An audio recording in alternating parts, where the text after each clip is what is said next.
Hi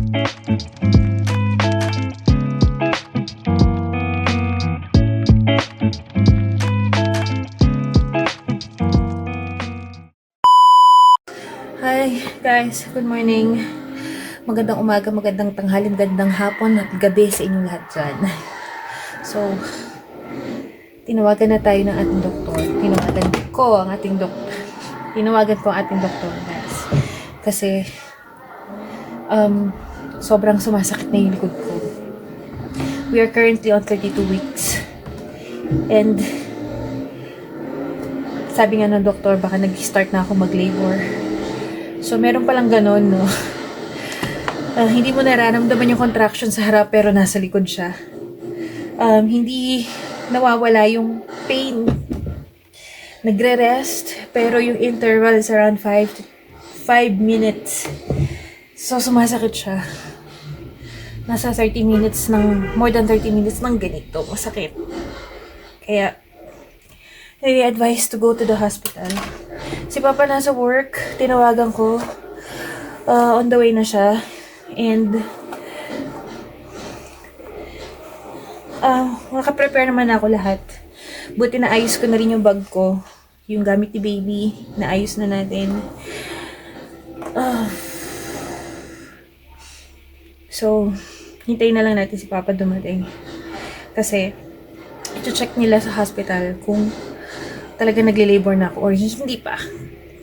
Kasi very unusual yung ganitong pain na sobrang sumasakit siya.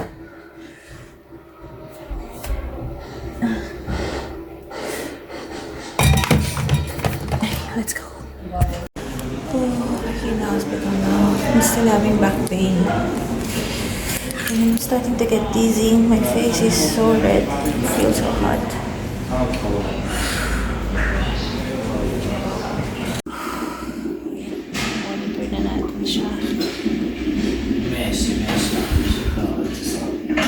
So far, there's no sign. Oh yan. Update lang tayo mga moms dahil advice ng doktor natin is to take a rest. Bed rest tayo ngayon. Hindi pa tayo makakapagpiyan sa bed rest muna tayo. So, wala si Nura ngayon dahil birthday ng pinsan niya, sinama nila. And si Papa nasa work. So talagang pahinga lang tayo ng matindi-tindi. Ayan. Wala tayong gagawin. Ngayon manood tayo na Korean novela. Korean novela tayo ngayon. Hindi ako sasalan humiga kasi mas komportable ako dito sa kama. Malambot yung hihigaan mo. Komportable. Unlike nasa sofa ka. Marami maganda sana yung mga series na papanood ko dun sa TV. Kaya lang, mas okay na dito. Ayun, dalas ang Braxton Hicks ko.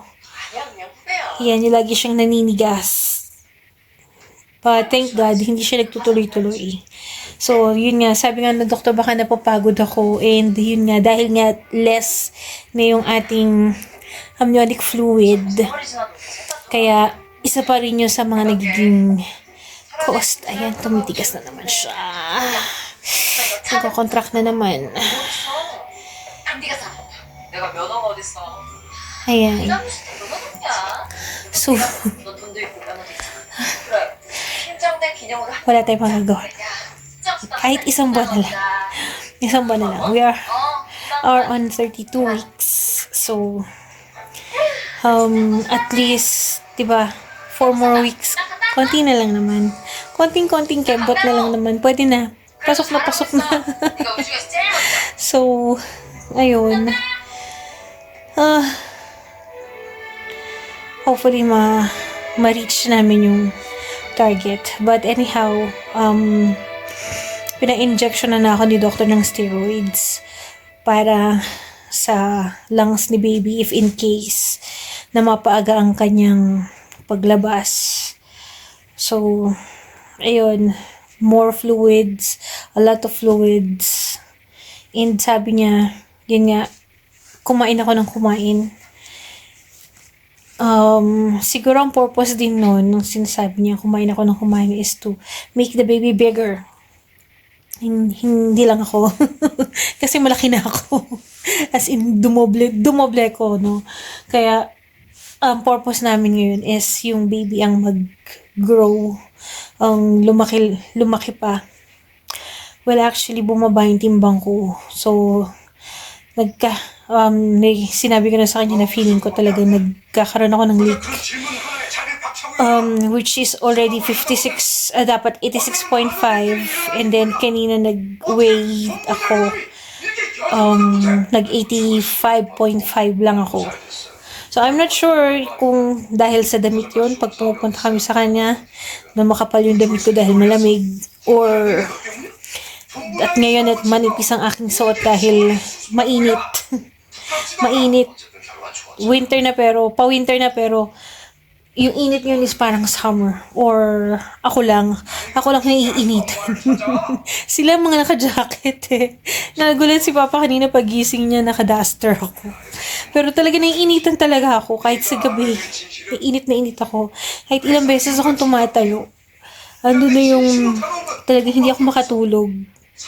Kaya ngayon, hanggat may time or hanggat talagang kailang naantok ako, tinutulog ko talaga kasi sa gabi madaling araw, ayan, lalong-lalo nararamdaman ko yung gutom. Sabi ni Doc, pag nakaramdam ka ng gutom, eat. Kaya si Papa nagdadala ng pagkain every time na kahit hindi na ako magluto, magdadala siya ng pagkain na anytime na pwede kong kainin na hindi na ako magluluto. So, ganun niya ako inaalagaan ngayon.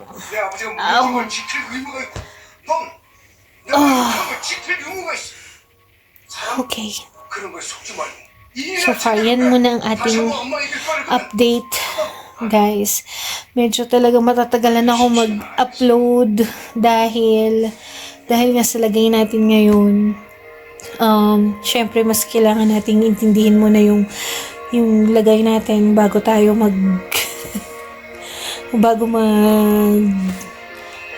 maging active ulit sa ating pag-vlog. Alright? Guys, thank you so much. Please pray for me. Sana at least makaabot tayo dun sa weeks na pwede nang maging maayos si baby paglabas. Alright? Thank you so much guys for watching. Please give me a thumbs up on this video and subscribe to our channel. And laki-laki na ng mukha ko, diba? And click the bell button para ma-update namin kayo sa mga videos na i-upload pa namin. Alright? Thank you so much guys. Please pray for us. God bless you all. Bye!